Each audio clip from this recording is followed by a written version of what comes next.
Në vitin 1979, bota ndaloi.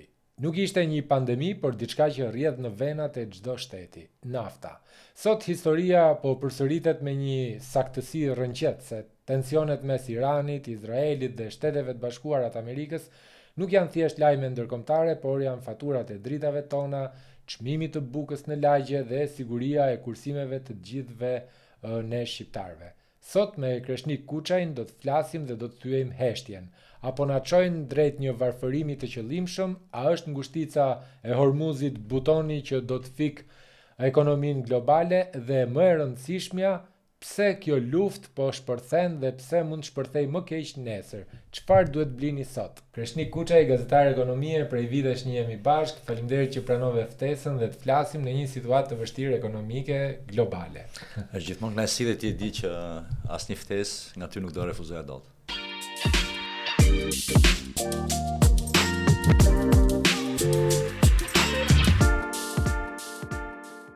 Niku, tani po flasim, po e zbusim i qika, po kalem tek misia.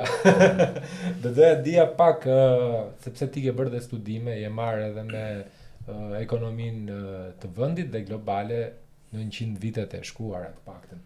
Si u përjetua kriza e vitit 79 kur Irani vendosi pra të kthente sistemin e tij dhe si u përkthye kjo krizë në Shqipëri? Thonë shpeshherë që duhet ta dish historinë që të mos e përsërisësh. Ndaj edhe ajo që unë mundon bëj është padyshim të rikthehem pas në histori, duke kërkuar po themi paralelizma, ngjarjet më parshme dhe të cilat në një farë mënyrë të japin mundësinë për të bërë një panoramë çfarë ka ndodhur para shumë vitesh dhe për të parë cilat janë ato po themi për bërë disa krahasime me periudhën e sotme. Dhe sigurisht nisja luftës në Iran hapi të njëjtat diskutime si në vitin 1979. Ndaj u riktheva në vitin 1979 kur ndodhi revolucioni i Iranit, ku situata duket sikur ishte e ngjashme. Në vitin 1979 ndodhi ajo që quhet revolucioni islamik, pra ku ajatollahët erdhën në pushtet në Iran dhe shahu i Iranit u largua nga pushteti, sigurisht përmes një grushti shtetit asaj kohe. Dhe kjo prodhoi patjetër zhvillime të forta politike, sepse prodhoi një ripozicionim të Iranit që deri në atë kohë me shahun ishte pro-amerikan, në vitin 79 kaloi në një linjë anti-amerikane. Por kjo është zhvillimi politik. Ka një anë tjetër që është zhvillimi ekonomik që mbase është pjesa që e ndjen gjithë. Irani ishte prodhues i rëndësishëm i naftës në botë, prodhonte rreth 20% naftës. Dhe sigurisht në botë në atë kohë. Ishte vend shumë i rëndësishëm me rezervat më të mëdha dhe sot është në vendet që ka rezervat të mëdha, i gjithë gjiri persik ka rezervat më të mëdha të naftës në botë për momentin, ndaj është ky diskutim. Dhe sigurisht që tensionet atje prodhojnë një farë mënyrë largimin e kompanive me të mëdha British Petroleum apo gjithë kompanitë që shfrytëzonin po themi pasuritë e naftës në Iran dhe prodhojnë një mungesë të naftës në gjithë botën. Dhe duket e çuditshme sot në fakt, por unë kur po kërkoja po themi materialet atyre viteve, shikoja njerëz në Shtetet e Bashkuara të Amerikës, të cilët ishin me bidona në radhë para karburanteve. Deri në atë pikë pra arriti mungesa e karburantit. Nuk ishte vetëm shtrejtimi i karburantit, ishte mungesë. Dhe në atë kohë po shohim ne, amerikanët kishin këtë psikologjinë e përgjithshme që makinat duhet të jenë mëdha, të konsumojnë sepse industria e naftës ishte bazuar që të konsumojë sa më shumë. Dhe aty filloi të ndryshoi pak kjo pikpamje amerikanëve në ato vite, po themi dhe gjithë edhe europianëve për naftën. Sigurisht nafta u shtrejtua shumë, kishte mungesë të mëdha dhe pasojat e naftës ndjen direkt tek ushqimet duke prodhuar inflacionin më të madh që kishte njohur ndonjëherë Shtetet e Bashkuara të Amerikës. Pra kjo bëhet fjalë në fillim të viteve 80. Në 79-80. Kriza në fakt zati 4-5 vite kriza ekonomike. Pra vërtet pra themi nuk pati një luftë klasike, por ndryshimi i pushtetit dhe ripozicionimi po themi pesha gjeopolitike e Iranit, sidomos në pesha ekonomike përmes naftës, prodhoi po themi këtë krizë që tha impak global që arriti pastaj deri në Shqipëri që do ndalim për ta analizojmë se si erdhi në Shqipëri në atyre viteve. Kriza zgjati duke prodhoi linjën e Margaret Thatcher për shembull, sepse sigurisht të gjithë vendet duke pasur po themi pasoja krizet shkaktuara nga revolucioni i Iranit po themi dhe nga problemet e naftës, sollën linjën e politikave të reja. Një nga këto politika ishte ajo që njihet akoma sot, e tranzicionit energjetik, pra duhet diversifikimi i burimeve, themi eficiencë energjetike, gjithë kjo përdorimi i energjisë nga dielli prodhoi një farë mënyrë pra gjithë këtë politikën e madhe të energjisë, pra nga një ngjarje shumë që mund të konsiderohet e vogël një ndryshim pushteti. Ndryshe nga ajo kohë, të mos harrojmë faktin që sot Irani për gjatë viteve nuk është më ajo pesha e prodhimit të naftës. Pra, ka një përqindje më tullet ka një përqindje shumë më tullet, 79. sepse që nga viti 79, sanksionet e shumta, diversifikimi i burimeve nga vendet e botës, po themi për të mos pasur varësi aq të madhe nga Irani, bën që ta ulin peshën si prodhues nafte. Por pesha e Iranit tashmë është ndryshe, është kanali Hormuzit. Është, po themi, një kanal nëpërmes të cilit është e detyrueshme të kalojë nafta e xhirit persik. Pra është një pikë strategjike.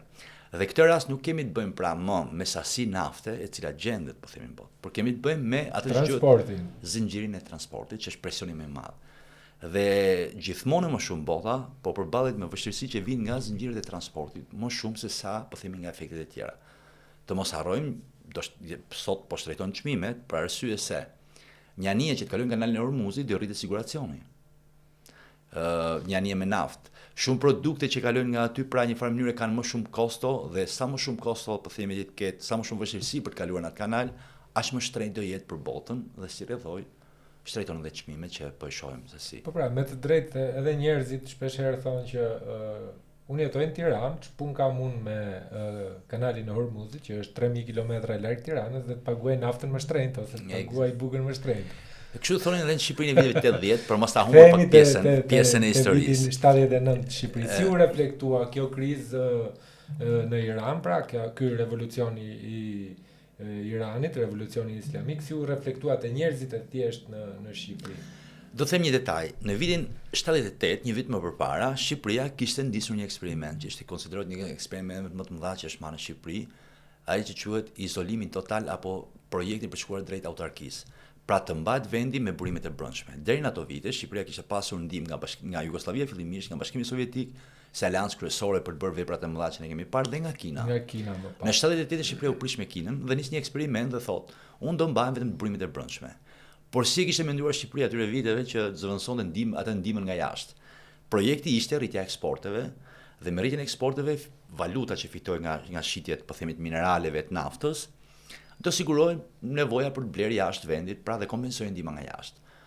Dhe një vit më pas, kur sapo kishte nisur ky eksperiment, po themi, Shqipërisë, ndodh revolucioni i Iranit, ku në gjithë botën, kur Shqipëria po themi ishte eksportuese e rëndësishme e kromit në botë, çmimet e gjithë mineraleve bien, sepse ekonomitë nuk performojnë mirë dhe kërkesa për minerale bie. Dhe një goditet njëra anë, po themi, e projektit që kishte Shqipëria atyre viteve. Ndërkohë mund mendosh që Shqipëria ishte vend që prodhonte naftë dhe mund të eksportonte naftë.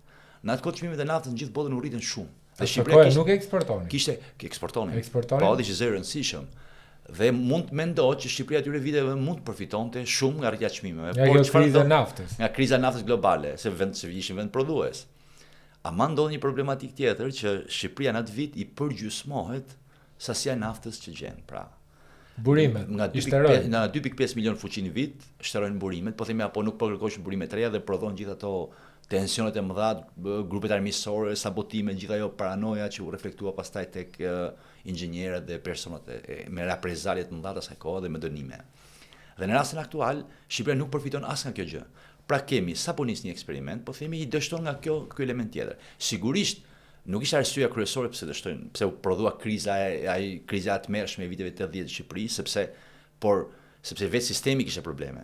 Ama kjo, po themi, këto dy zhvillime që ndodhen nga revolucioni i Iranit dhe nga kriza globale që përfshin gjithë botën në vit pas revolucionit 79-s, konsiderohen si faktor që nxorrin në pa problematikat e krizës që kishte Shqipëria.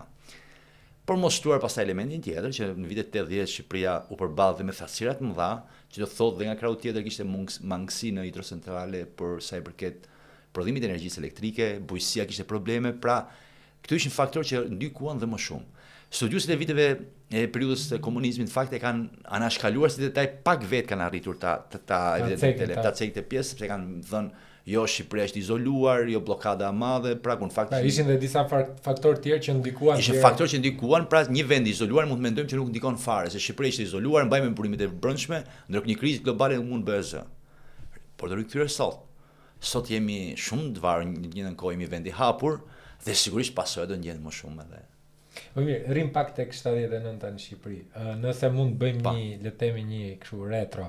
Sa kushtonte një buk asë kohë në varësi edhe të pagave që merrte, se mund të pyes edhe për 1 litër naftë, po s'kishim makina në atë kohë. Në fakt Kishim vetëm ka transport publik, çmime, ka pas shumë ka çmime për kuriozitet, do për kuriozitet. Ti refreskoj pak, po buka ishte diku te 5 lek. 5 lek.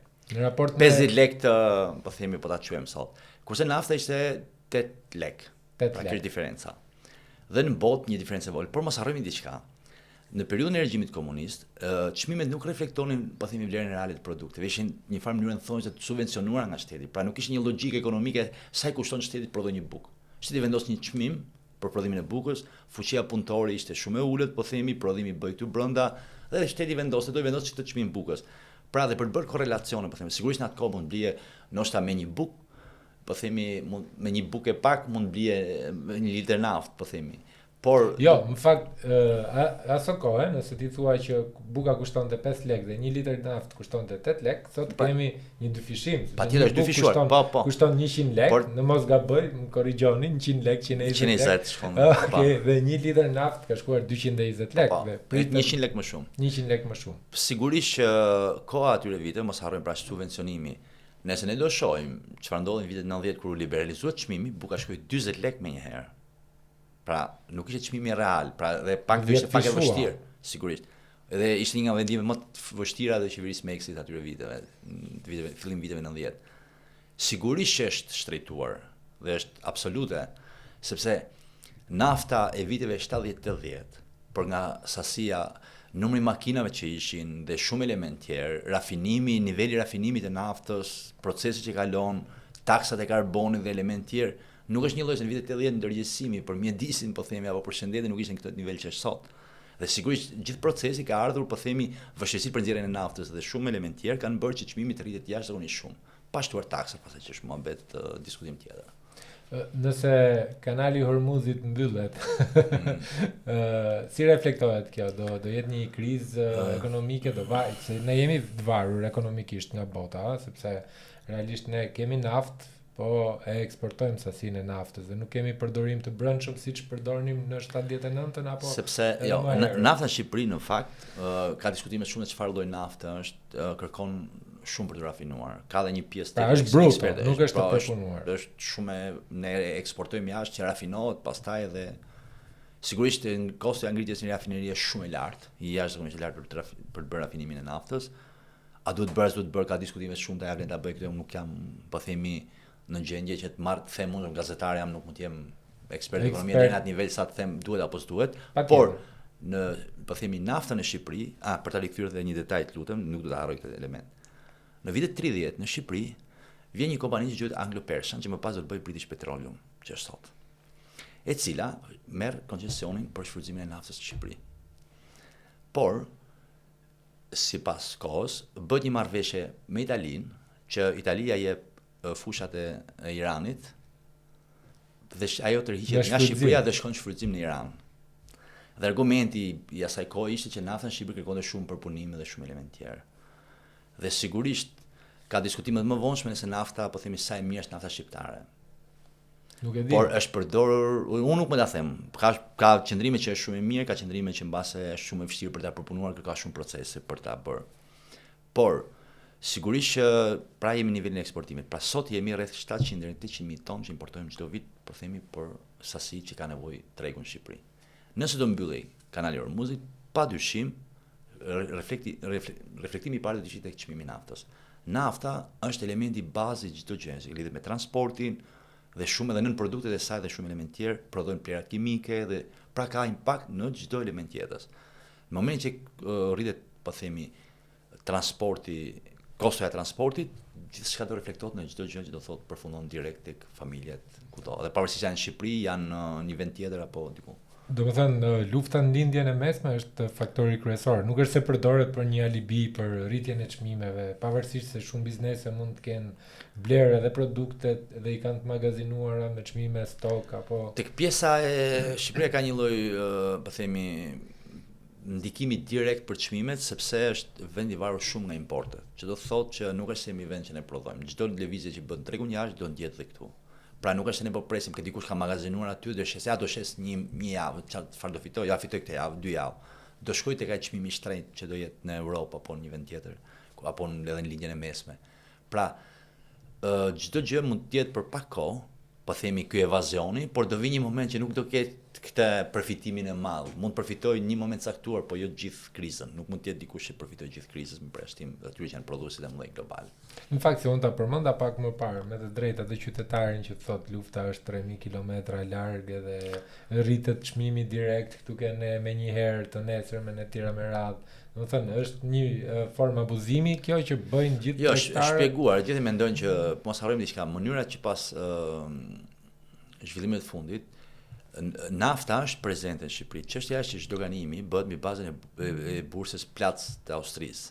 Çdo thotë del është në Shqipëri fizikisht, nuk është magazin, po themi, është pronësi e kompanisë së huaj që e ka naftën, kur tregtohet me çmimin e bursës në ditë.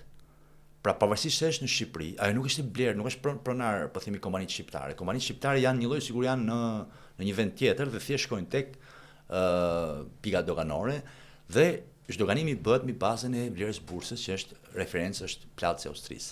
Dhe kjo krijohet kjo ngatresa. Pavarësisht se nafta është fizikisht në Shqipëri, procesi i shitjes ndodh mbi bazën e çmimit që referohet nga Austria. Dhe kjo është bërë sepse sidomos pas tensioneve të shumta dhe sidomos pas luftës Rusi-Ukrainë, kemi një lloj, po themi, një lloj shpërndarje, kompanitë kanë një lloj strategjie, themi, që shpërndajnë në disa pika magazina sepse nuk mund të presësh tani që naftën të shkosh ta blesh në një vend tjetër. Pra ka një proces pune që nafta është prezent aty, blerja pastaj bëhet në vend. Është një lloj mekanizmi ekonomik, nuk ka të bëjë me faktin që po themi, a ka abuzime, patjetër mund të ketë abuzime, nuk e them, por mekanizmi është ky. Shiko, në 79-ën në Amerikë thej që kishte radhë të gjata me njerëz që qëndronin pranë karburanteve me bidona për të siguruar sasinë e karburantit e naftës. Ndërsa në Shqipëri me siguri qëndronin në radhë të gjata në furrat e bukës për të siguruar. Edhe për vaj gurin, po buka ishte primarja, ham bukë mbushin barkun. Thënë kështu. Po sot, cili do ishte produkti që do konsumoj dhe do kishte vëmendje më të madhe për t'u blerë nëse lufta përshkallëzohet në Iran? Do të kujtoj një element, kur nisi lufta Rusi-Ukrainë. Ukraina ishte një nga vendet prodhuese të drithit të grurit shumë i rëndësishëm. Dhe çfarë ndodhi nëse mbani mend në Shqipëri, të gjithë vrapuan për blerë thasmjelli. Që quhet paniku. Dhe sigurisht që me idenë ku do marrë Shqipëria grurin dhe pati tensione, u bërë dhe një politikë subvencionimi i mbjelljes grurit, nëse mbani mend,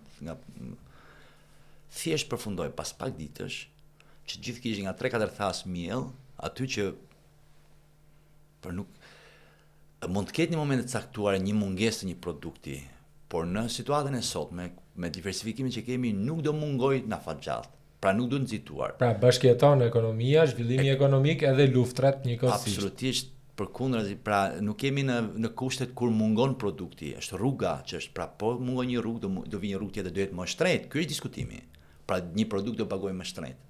Por ja do vrapojmë ne sot dhe do i blejmë po themi 10 bidona me naftë apo 20 e mbushim aty plot. Do mbarojë nafta po pasojë deri prap. Ai është një lloj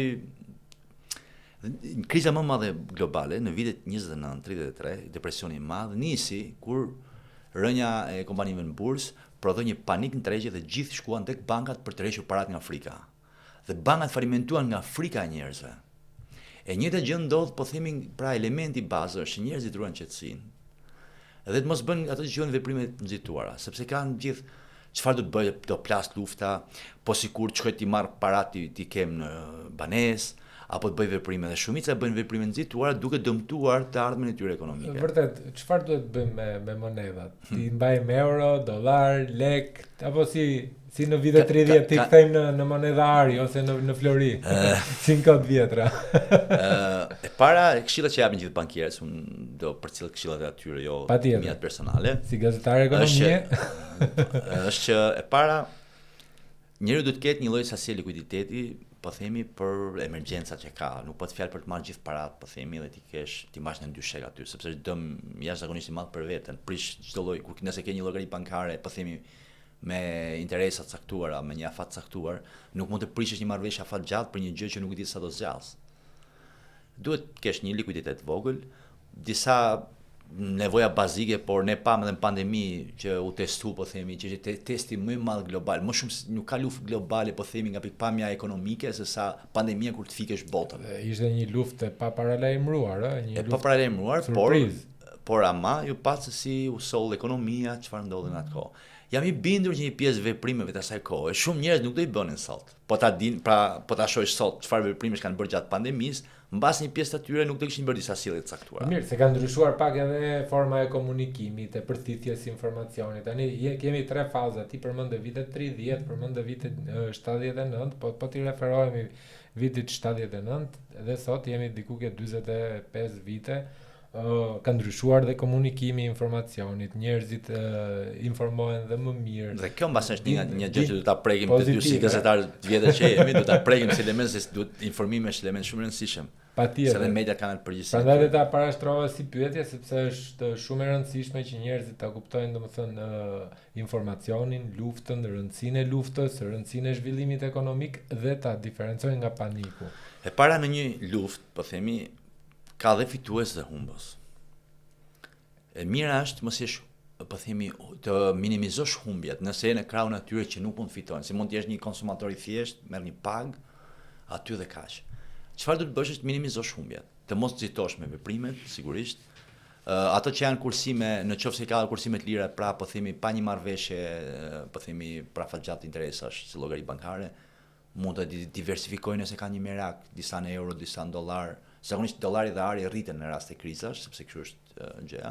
Kjo është vërtetuar historia. Është vërtetuar historia, por edhe logjika ekonomike, sepse dollari është i lidhur me naftën, ari është aset krize, pra e qëndrueshëm gjithkohë, dhe në kohë luftrash ari rritet gjithmonë, por nuk duhet nxituar, kjo është elementi pas. Duhet thjesht të jesh i kujdesshëm, po themi, por jo të nxitosh dhe të bësh veprime të pamenduara.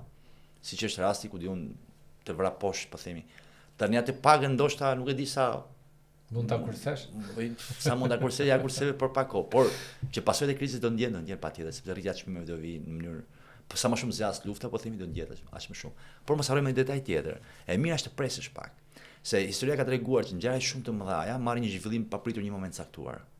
Bëjnë atë kthesë dhe bëjnë një kthesë, ndoshta gjithë ato lëvizje që ti ke bërë përgatitje gjitha nuk shkojnë aty ku duhet. Ndaj duhet parë dhe duhet lëvizur me maturi. Jo nxitosh. Ka një diçka që nuk e di sa kohë kemi që mos ta shtellojmë shumë. Në pandemi u vure që mediat për të arritur klikime filluan të prodhojnë lloj-lloj lajmesh të shpejta dhe gjithë vraponin për të lexuar dhe nuk me shumë media nuk e patën për dezinformuan shumë. Dhe krijuan një ankth pa nevojshëm për shumë gjëra, por pa e kuptuar gazetari rolin e tij që ka në situata të vështira. Dhe prodhuan lajme ja personi që si vdes dhe shumë elementë tjerë që vetëm shtuan ankthin popullat, shtuan panikun dhe imagjino të kishim edhe këtë inteligjencën artificiale. Do ishte edhe më rënd situata. Do ishte më rënd, por e njëjta gjë është edhe tani. Shoh që shpeshherë gazetari humbet atë që quhet misioni kryesor, që është informimi dhe nuk e ka rëndësinë që çfarë impakti ka lajmi i tij. Edhe sot, nëse dikush po themi një bank do falimentonte, nëse do dal lajmi që ajo bank po falimenton nga thashë themi, nuk falimenton nga fuqishësitë ekonomike, se bankat në Shqipëri kemi stabil, edhe mirë kapitalizuar, dhe sistemi është bërë që të mos ketë mundësi të falimentojë një bank, është pra sidomos pas krizës të viteve 2007-2008. Pra, edhe është, po themi, shumë i sigurt nga çdo element. Një lajm i keq përdorur në këtë rast, dhe i dhënë, mund të prodhojë një panik që pastaj vetëm lajmi e falimenton vetvete. Pra do thotë që gjithë do turreshin tek sportëtet e bankit duan parat tonë. Për të tërhequr parat. Kjo, pra lajmet shpeshherë janë shumë të rëndësishme. Njëjta gjë është edhe tek rasti që thash para pak viteve kur nisi lufta në Ukrainë, që gjithë vrapuan nga lajmi nga një thashë them që do mungoj mielli dhe gjithë vrapuan në dy qanë duke bler miell, që nuk e di çfarë kanë bërë pastaj. E njëjta gjë ndodhi edhe në kohën e pandemisë, domethënë u boshatisën sepse shikonin lajme njerëzit nga Amerika që boshatiseshin ndoshta ose nga Italia ku ishte vatra më e madhe në zonën e Milanos, boshatiseshin marketet, njerëzit shkonin me karroca, edhe këtu pati një farë periudhë një dyndje të tillë që njerëzit shkuan nëpër supermarkete për të bërë pazare, si thua, edhe për 6 muaj. Që në fakt, në fund ditës nuk e di nëse çfarë mendojnë tani për atë veprimin që kanë bërë. A ishte duhur apo jo? Edhe mund ta afrohemi prapë në të njëjtën Mund të kishin blerë për 1 muaj dhe e pranoj, me 1 muaj është e arsyeshme, mund të marrësh disa rezerva bazë ushqimore, po themi. Për 1 muaj ndoshta edhe ne që jemi të angazhuar me punë dhe nuk i kemi të mjaftueshme kohën për të shkuar në pazar. Bëjmë shopping mujor, po themi. Ajo është, mendoj që është e mjaftueshme sepse ndaj them, paniku është elementi bazë që duhet eliminuar në situata të tilla, sigurisht rasti. Sigurisht pasojë krizë do ketë, sepse sa do shmangë, nëse do jetë një krizë, do jetë, po themi, do zgjas disa vite, zakonisht këto kriza të inflacionit zgjasin disa vite. Ja shmangë 1 muaj, 2 muaj, 3 muaj, po nuk do shmangë që do ketë një pasojë. Çështja është si ta menaxhosh atë vështirësi që do prodhojnë, po themi, shtrejtimi i çmimeve apo element tjerë. Sikurse nuk përjashtohet edhe raste që një vendim shumë i thjeshtë, të mos harrojmë diçka. Në krizën e vitit 79 kishte mungesë të naftës. Çfarë ndodhi? Vendet e OPEC-ut me Arabinë Saudite vendosin të rrisin prodhimin aq shumë sa çmimi i naftës pastaj ra prap shumë. Pra do ketë gjithmonë një zgjidhje, një kundërpërgjigje. Pra do ketë gjithmonë përballë një problemi, ka një kundërpërgjigje gjithmonë. Ndaj unë mendoj që është elementi për t'u informuar mirë në burime, po themi, që janë burime serioze informacioni, jo tek këto që janë për clickbait që hajde klikojmë, do bëhet kjo apo këto, po themi, skenaret apokaliptik që çfarë do ndodh, sepse shumica e gjërave që konsumon media, pra me papërgjithshmërinë shpeshherë tonë si gazetar, ndodh që për të marrë këto klikimet ne japim lajme që nuk ja dim peshën që ka, po themi. Për ta bërë lajm të ditës pa qenë lajm. Dhe shpeshherë ideja do të përdoren pra ato që quhen burime, themi, serioze që kanë çfarë humbin. Ka një fytyrë personi apo gazetari apo media që një farë mënyre e ruan përmes profesionalizmit dhe seriozitetit në dhënien e informacionit. Përmendë që parë Floririn dhe duhet të kujtoj këtu se dhe jam i detyruar i kërkoj ndjes audiencës që nuk do përdor shifrat e parave që përdorim ne 5.000 lek apo 6.000 lek ose 50.000 lek, 60.000 lek të vjetra. Përpara luftës 1 gram florin në Shqipëri ishte me rreth 60-65 euro. Sot është 120 euro. Po. Mos ndoshta njerëzit e kanë kuptuar këtë vlerën ose frikën e luftës dhe kanë filluar të blejnë flori për t'i kthyer të ardhurat, për Ari apo se dhe me vlerë, diamantët, ari sidomos konsiderohet barometri i ekonomisë. Pra që quhet streha më sigurt e investitorëve. Dhe përgjithsisht, njerëzit luan me, po themi, ju that çfarë do të bëjnë. Thonë mos i mbaj të gjitha, po themi, vezët në një sport, se mund të thyen dhe mbajnë disa sporta. Dhe investitorët kanë disa alternativa, instrumente financimi, ku në bono, në llogari bankare me interes caktuar. Dhe këto çfarë bëjnë? Thjesht e marrin, po themi, vlerën e parave që kanë investuar në një projekt që mund të bjerë dhe investojnë tek ari i cili rritet në kohë krize. Por është kryesisht nivel perceptimi. Pra gara për sigurimin e rezervave të arit ndodh kur ka tensione dhe pasiguri. Dhe sigurisht prodhon një nevojë për arin që thjell dhe shtrejtimin e tij. Dhe sa herë ke tensione, ari është ai që rritet. Rritet i pari. Po ne naftën kuptojmë sepse është alternativa më e sigurt e investimit që konsiderohet është të investosh në ar. Dhe investitorët e mëdhenj orienton tek ari si alternativë, si instrument financimi në kohë krize, sepse është, po themi, instrumenti që ka rritje më të lartë. Kjo prodhon dhe shtrejtimin e tij sepse kërkesa është më lart për të investuar në ar. Kjo është pra është një lëvizje si lloj barometri. Sigurisht që kjo është arsye pse është rritur dhe çmimi i arit edhe konsiderohet pra investim shumë i sigurt. Rritja e çmimeve në përgjithësi, jo vetëm e naftës, jo vetëm e çmimit të bukës, a është një sfidë për qytetarët shqiptar sot në raport me pagat? Absolutisht. Absolut për gjithë. Jo vetëm barata me pagan, për gjithë. Mos harrojmë faktin që nafta ishte 170 lek dhe tani është po shkon 220 lek. Që aty llogarit një personi i cili, po themi, shkon çdo ditë, punon, vjen nga Durrësi për të punuar, po themi, me makinën e tij në Tiranë. Ka një kosto të vazhdueshme, po të llogarisim sasinë e litrave se rrit kostoja aty 30%, të rrit fatura 30% që nga vetëm nga transporti. Një furgon i cili nga Tirana do dërgoj ushqime, po themi, në Lezhë apo në Dibër për furnizuar. Kostoja aty do rritet shumë më shumë, 30% vetë kosta e transportit. Pra vetëm në elementin bazë, po themi, transportit do shkoj. Mos harrojmë një element tjetër. Jemi në sezonin e mbjelljeve, bujqësisë. Inputet bujqësore që janë disa në produktet naftës janë me për shkak të rritjes së çmimit të naftës janë me kosto më të lartë. Dhe ne nuk e dimë nëse fermeri, po themi, që do mbjell sot do paguajë një faturë më të lartë, po nesër çfarë do ndodh me çmimet e atyre prodhimeve, do i shtrejtojë apo jo. Këto janë pikpyetje që të cilat në një farë mënyre është e pashmangshme që secili do i paguaj një faturë. Në fakt, krizat shumë njerëz i shfrytëzojnë për t'u përmirësuar, për t'u zhvilluar, për t'u pasuruar dhe ndoshta, dhe nuk e di nëse do ishte pyetja e duhur. Shqipëria përfiton nga kjo krizë globale për sa i përket turizmit veror që e kemi shumë pranë, sepse shumë njerëz në botë ndoshta nuk do të zgjedhin vendet e famshme që i të dim. lindjes pikërisht. Shqipëria Mund kemi një dyndje çfarë presim. Si Shqipëria gazetar ekonomie, në si shikon shifrat çdo ditë. Në aspektin gjeopolitik, Shqipëria sigurisht mund të përfitojë nëse po themi fakti që kalon po themi tapi përmes territorit shqiptar e bën një faktor më kyç Shqipërinë. Dhe shihet si një vend po themi i sigurt, vend i NATO-s. Për sa i përket përfitimeve nga turizmi, patjetër mund të ketë përfitime nëse nuk do ketë një zhvillim në ato që konsiderohet pjesë, nëse nuk do të cënohet siguria e transportit ajror, sepse disa rrugë ajrore, po themi, njerëzit mund stepen që të bëjnë, po themi, fluturime nga Afrika. Paniku është elementi bazë. Dhe kjo duhet parë, por që shqiptarët të shkojnë më pak në vende lindjes mesme, kjo është sigurt dhe minimalisht do pushojnë edhe në vendin fqinje, në Shqipëri, po themi vitin tjetër, mund të ketë një lloj stepje, por ka shanse shumë për të përfituar Shqipëria në turizëm. Në fusha të tjera çfarë mund të përfitojë, përfitimi mund të jenë pak, se zakonisht vendet e vogla nuk para përfitojnë nga luftrat të kësaj natyre apo nga pasojat e krizave ekonomike që prodhojnë luftrat të tilla në Europë apo në Shtetet Bashkuara të Amerikës. Zakonisht vendet si ne janë destinuara të paguajnë më shumë se sa të fitojnë. Unë besoj se do kemi edhe një përfitim për sa i përket turizmit veror në Shqipëri, sepse mund të ketë kurrje nga turistët që shkojnë në Turqi, mund të ketë kurrje nga turistët që shkojnë në Sharm el Sheikh apo në Emiratet e Bashkuara, mund të ketë kurrje nga për turistët që shkojnë në Greqi, në Kretë, aty ku ka dhe baza ajrore të NATO-s.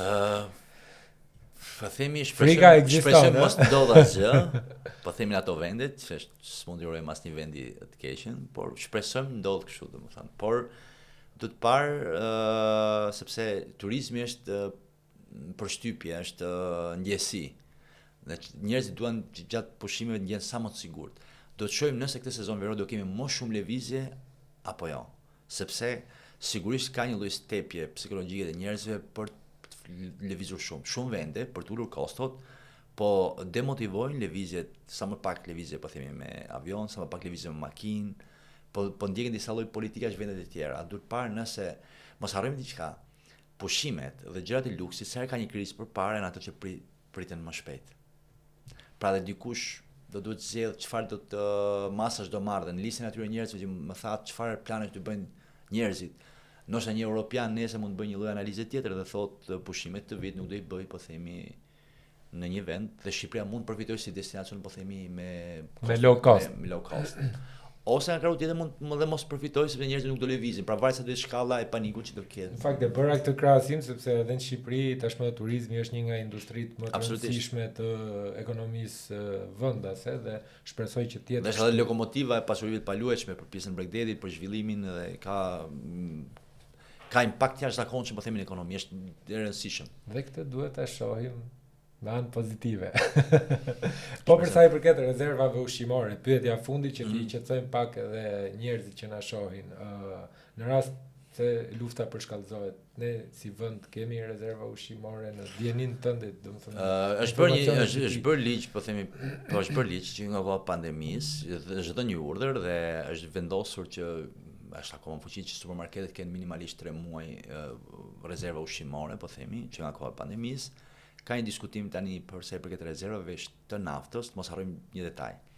Kemi rezerva nafte të cilat janë të kompanive detyruara, po themi, për t'i mbajtur. Kemi dhe rezervat që duhet i bëjë Shqipëria si rezervë, që paralajmëruan pak më parë, rezervë shtetërore nafte, që sa të ketë luajtje të çmimit, këto rezerva futen drejt që mos të ketë, themi, rritje të lartë çmimit.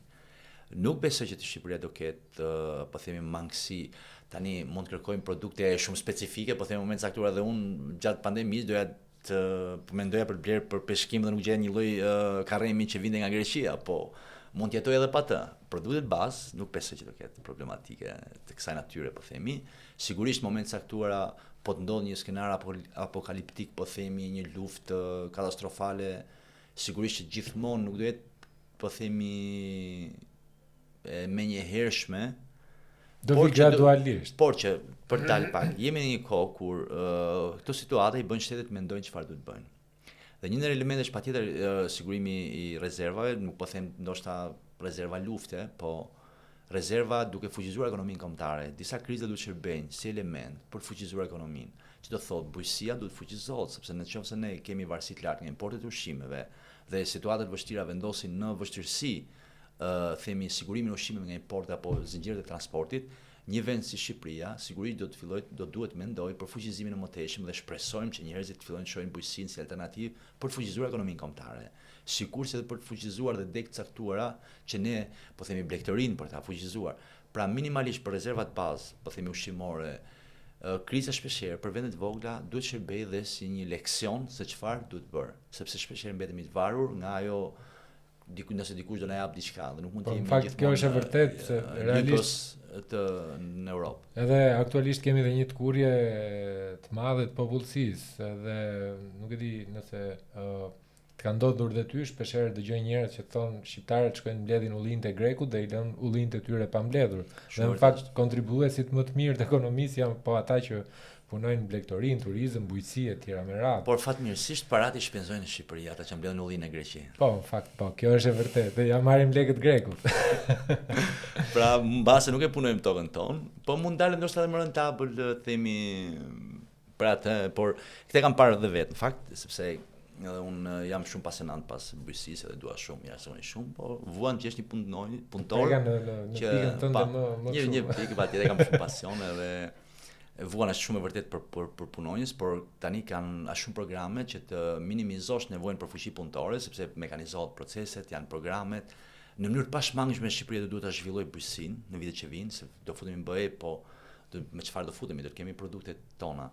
Dhe sigurisht që e ardhmja, po themi nëse përpara, globalizimi ishte një element për ta rikapitulluar dhe bisedën tonë. Pra, ku gjithë bota nuk ishte nevojë të prodhonte një vend sepse do prodhonte vendi tjetër dhe kishte atë që quhej shkëmbimi. Tashmë, sidomos, edhe Trumpi dhe në mandatin e parë, në fakt, Make America Great Again është një lloj leksioni që çdo vend duhet fuqizohet, jo vetëm Amerika.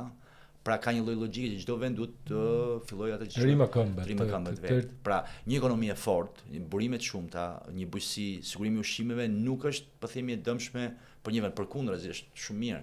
Dhe këto situata kur vendosen sistemet e transportit në gjithë botën në turizmi kaq të madhe, janë leksion që vendet do duhet mendojnë për fuqizimin e ekonomive dhe shpeshherë nuk ke pse ta prodhosh një produkt, po themi, Amerika ta prodhojnë Kinë, e prodhon SBA sepse sa transporti nga Kina në SBA, po themi, ka probleme rrugës, është mirë ta prodhoj SBA-ja. Dhe kjo është logjika që duhet njëkë edhe Shqipëria.